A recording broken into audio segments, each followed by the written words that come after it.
SteamOS 3.5 is almost here, but Valve is keeping the beta updates coming. And now might be the best time ever to check out Decky Loader. How's it going, everyone? Welcome to my weekly news update here on Deck Ready. We're going to talk about the last two beta updates for the Steam Deck. We're going to talk about The Last of Us Part 1 and how it's running, and we're going to talk about some recent updates that Decky Loader got that basically make it essential on the Steam Deck. It's going to be a packed video, and before I jump into it, this is the last video I'm filming here in this apartment, which is kind of crazy. I've been here for around 3 or 4 years now. I basically upgraded from a 1-bedroom to a 2-bedroom so I could stop annoying my fiance by filming with her 10 feet away on the couch, and now moving to Michigan. So yeah, it's been real, but I hope you like my new set when I get there in a few days. Anyway, let's start out by going through the last few beta updates for the Steam Deck because Valve has been really busy adding a ton of features to this device. So the first one I wanted to talk about was on June 16th, which was a little while ago at this point, but it fixed a pretty important issue. So this is the DualSense Edge. This is my favorite controller. I use it on my PS5. I use it on my PC because of Steam's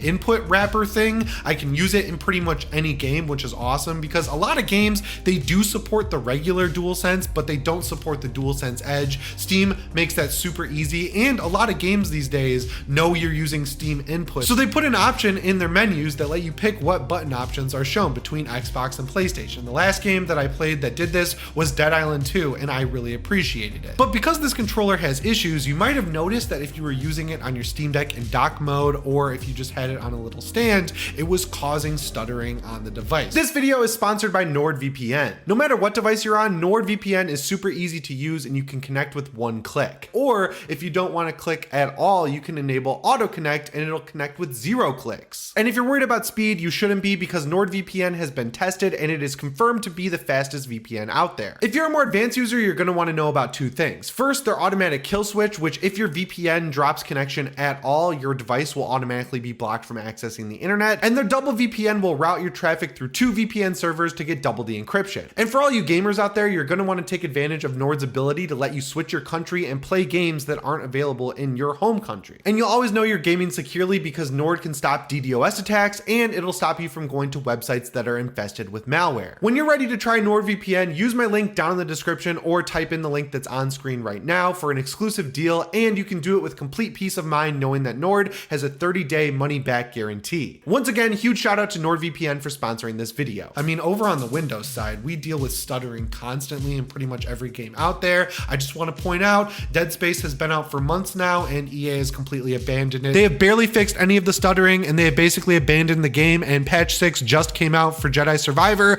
and it has nothing in terms of performance updates. So shout out to EA for worst PC ports in the game. I'm officially giving them that award for the year so far. But yeah, over on the Steam Deck, we generally don't really have to deal with stuttering because of the shader cache, which is a complete godsend. So what was happening is people were using the gyro in this controller on their Steam Deck and it was causing stuttering. So Valve fixed that over Bluetooth, which is great. But then in the next update, which just came out on June 19th, they had to fix it again to work over USB. It was causing issues with the Steam Deck if you used it hot plugged into the Steam Deck. So yeah, now the DualSense Edge should be working just fine on the device. I really don't use a controller all that often on my Steam Deck. I'm just being real. I don't even really dock it because I have a pretty good gaming laptop with a 3080 Ti in it. So if I want to play with a controller, I usually use that. But if I was docking my Steam Deck, this would be the go-to controller and I would be sitting there on Reddit all night long trying to figure out a solution. So I'm glad Valve has baked this into the beta update. Hopefully it will make its way into a stable update sooner rather than later. They also fixed an issue that I've had on both the Steam Deck in desktop mode and on my main gaming PC, which is that if you use the new big picture mode, which is awesome, a lot of the time when you go out of it, like minimize big picture or exit big picture, it'll be rendered at the wrong resolution and Steam will kind of overfill your desktop. And even if you do the thing on Windows where you drag up the window and have it fill the desktop screen, it'll get stuck there and the only way to fix it is to restart Steam. Thankfully, they fixed that with the client update as well. They also fixed an issue that's been bugging me for quite a bit now, which is when like pop-up windows, like the one that tells you to restart because you have an update, chat, or the window that pops up when you open up Steam, those were opening completely maximized and it was getting really frustrating. I didn't know why it was doing that. And then they went ahead and fixed the achievements panel for games that have thousands of achievements. I don't know what games those are. So if you know of a game that has over 1,000 achievements, let me know down in the comments. Hell, if you know a game that has over 500 achievements, I'd love to hear what it is because that's kind of crazy. And then I'd also like to know know if anyone has 100% of those achievements. So that covers the June 16th update, and the thing that came along with the June 19th update, other than more DualSense Edge fixes, is the ability to clear the in-game overlay. So if you're using the browser or anything like that and you're loading a bunch of data, it will save in the cache and now you can clear it, which is awesome, because that was a big reason why I didn't really use the browser in the overlay. I was liking using it for a while, but my last computer was a Blade 14 and it only had 16 gigs of RAM. So when I would use the browser in the Steam overlay, it would really fill up my RAM super quick, and there was no way to clear it out that I could find. So I'm glad that they added that in with the new browser. I've been really liking the new Steam overlay. This whole new update that they've done for Steam is awesome. It really just modernized the look even more, and it made things look a lot more like they do in big picture mode. I love being able to take notes when I'm playing games. I was using that quite a bit actually in Midnight Suns. I really hope that one thing that's on their docket for the Steam client though is the ability to log into Spotify and Apple Music. I know you can do it in the web browser and play music in the background, but I would really like both in the Steam Deck OS, like SteamOS 3.0, where you have that quick access menu with the little music icon now. I would like that and the actual Steam overlay to just let me log into Apple Music or Spotify and listen to my music in the background. When I'm playing Destiny and I'm grinding out the seasonal activities, or when I'm playing Diablo 4, because I have it listed through Steam now as a non-Steam game, I would really love to be able to pick the music without minimizing the game. That works a lot better in Diablo because there is no full screen mode in Diablo, so it doesn't do the flickering thing when you minimize the game. But in Destiny, 9 times out of 10 when I minimize that game, it makes it crash. So yeah, I'd love to be able to change my music and log into it and stuff like that over in the Steam overlay. And it seems like that's what they're building up to. So fingers crossed, if anyone from Valve is watching, I would love that feature. Make it happen. So yeah, that basically covers the Steam updates that have come out lately, but now let's talk about the third-party plugin manager Decky Loader, which has gotten even better recently on the Steam Deck with a massive update. So in terms of new features, they've added in a bunch of languages, which is cool, but honestly a little bit irrelevant to me. But hidden in all those different languages is the ability to hide specific plugins from the quick access menu. So if you want to have them installed but want to hide them because you don't use them all that frequently, that's going to be there for you, which I think is a great feature. I think when SteamOS 3.5 comes out and we get that saturation slider, I'll just leave Vibrant Deck plugged in just in case that works better than the official built-in saturation slider. I don't know why it would, but I would hate to uninstall it and then have to reinstall it and try it out later because I don't like the official one. So yeah, I'll probably leave that installed and hidden now with this new update. And then finally, the one thing I've been waiting for ever since I installed Decky Loader on my Steam Deck is the ability to just update all plugins. It gets super annoying when you have a few plugins and they get updates frequently because it'll be on a delay. So I'll upgrade Vibrant Deck, I'll get back into the game, and then Decky Recorder will be like, hey, I have an update too,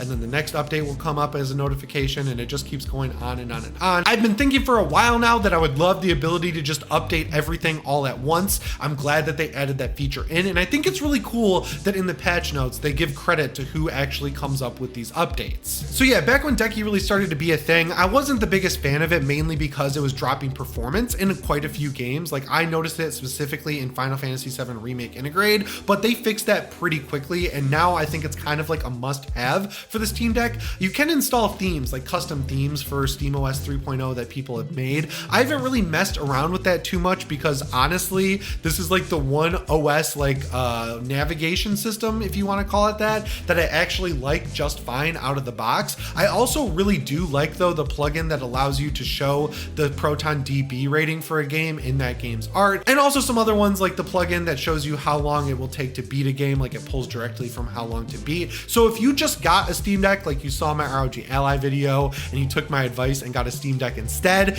definitely look up how to install Decky Loader because it's super easy, and once it's installed, it's super easy to get into whenever you need it. Like I update it all the time while I'm playing games and it doesn't seem to screw anything up. And then just specifically shouting out a few plugins I really like. CSS Loader is awesome. I also love Decky Recorder because being able to screen record your Steam Deck is a godsend if you have a YouTube channel like I do, and if you're playing Dead by Daylight or multiplayer games, you're going to want to leave that running in the background because the performance hit is minimal, and then you can catch all of your best moments in the game. And then finally, Power Tools and Vibrant Deck are also must-haves as well. There's some really cool stuff if you dig into plugins, and the coolest thing is, if you're someone who doesn't really want to mess around with those advanced features, it seems like Valve really pays attention to what's doing well in Decky Loader, and then they just build those features into official updates down the line. But with SteamOS 3.5, this update to add a saturation slider was teased a long time ago, like back in March, so we've been waiting quite a bit. So in the meantime, I would suggest using using Vibrant Deck. And then the last news story I have for you guys today is that thankfully Naughty Dog and Sony are much more committed to actually getting their games running right than EA is. Unfortunately, they still released this game broken, but I'm giving them some props for sticking with it and fixing it, because The Last of Us Part 1 got a new update, and with this update it has finally become verified on Steam Deck. And not only that, this is a game that you can now basically lock at 30 FPS. Now unfortunately you're still going to have to use the very low preset, but the upside is it looks so much better than it did back when this game came out, and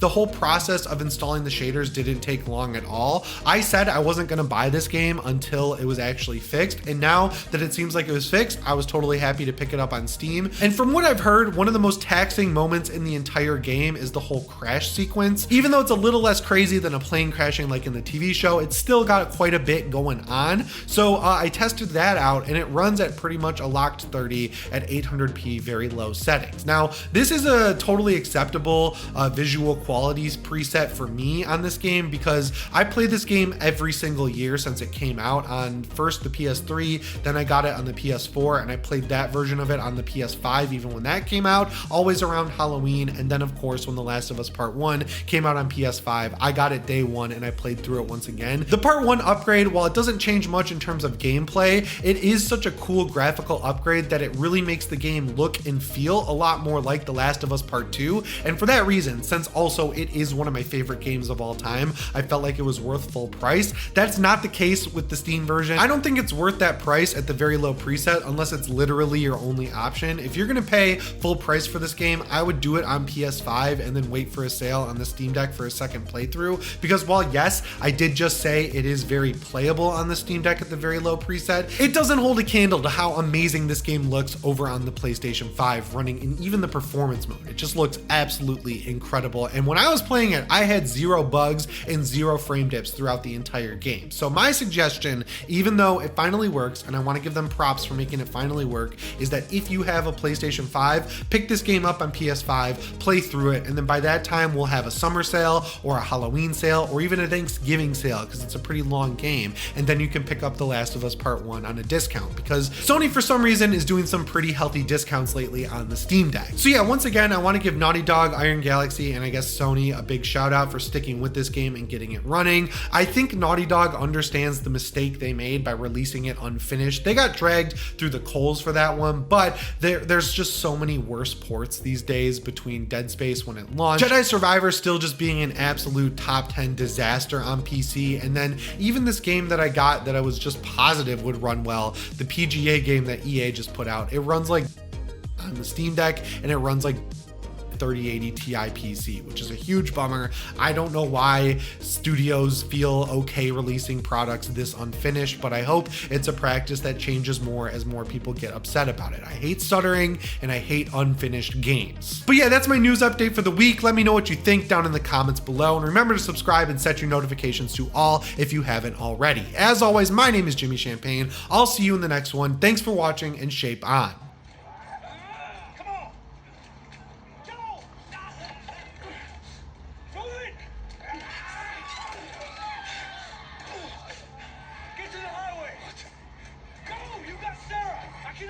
Uncle Tommy? I didn't meet you there. Hurry!